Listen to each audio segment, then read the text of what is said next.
Let's bring in now former federal prosecutor Mary McCord, who worked in the DOJ's National Security Division. She was acting assistant attorney general there until 2017 to dig into some of the details here. First, Mary, I want to thank you for joining us tonight.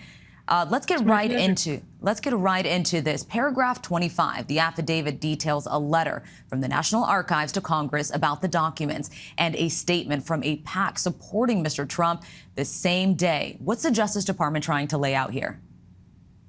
Well, unfortunately, the very next paragraph is redacted, so we don't know where they're going. But I found it interesting that they wanted to highlight essentially Trump on the very day he received this letter from the archives, not that he received it, that it went to Congress, saying that there was classified information in those 15 boxes. He found it necessary for his own interest to put out a statement saying they found nothing. We gave this all over to them.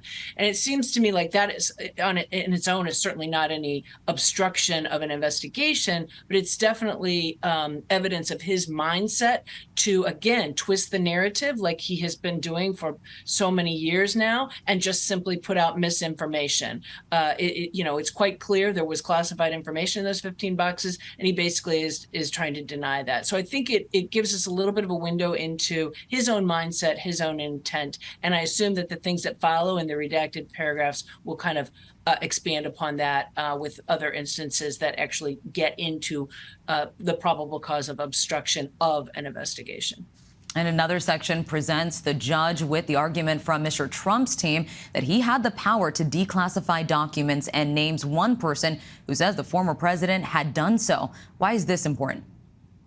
So, ever since the search warrant was executed, we've heard a lot of statements from Trump and from his surrogates, including Kash Patel, the former aide, who is quoted in the unredacted portion of the affidavit, trying to make the claim that Trump, while president, had the power to declassify anything he wanted to, and that he had a standing order of declassification of anything that he were to take to his residence or to take with him to read, and that this somehow would excuse and make it impossible to be prosecuted for any sort of mishandling of classified information.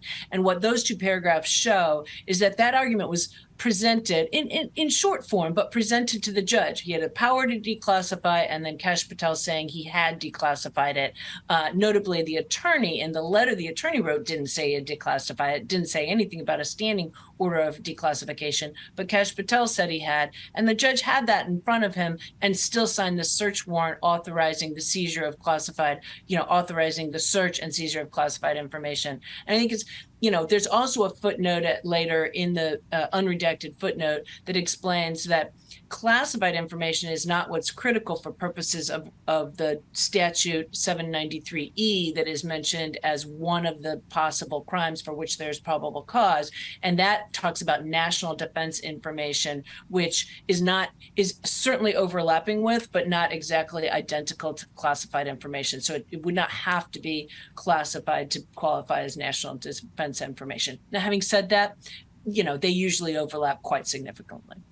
And Mary, the affidavit goes into a fair amount of detail about the handling of these sensitive documents. Take us through that and why it is potentially significant in the criminal investigation.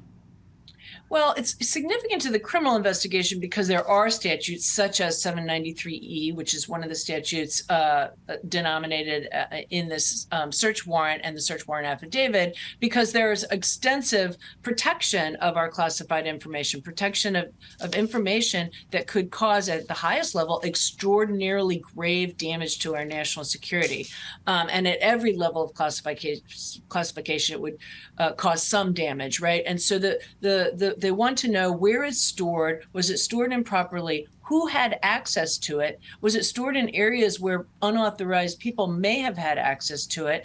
And who was responsible for putting it there and with what knowledge? So part of it is to figure out from the criminal perspective who is culpable for this mishandling, and certainly culpable after they had knowledge that that's not the way this kind of information can be handled. But I think secondarily, it's just of immense interest to the government to retrieve documents that are at such high levels of classification and that are not being properly secured, and particularly that are in a place that we know is open to visitors and guests, including foreign visitors and guests. So there's both the criminal investigation interest, which is of course what's driving this affidavit in support of a search warrant, but there's also just the national security interest in making sure these documents are retrieved and that there's a full investigation into who may have had access to them, who may have seen them, who the information may have been transmitted to. In fact, when you look at the actual search warrant that was released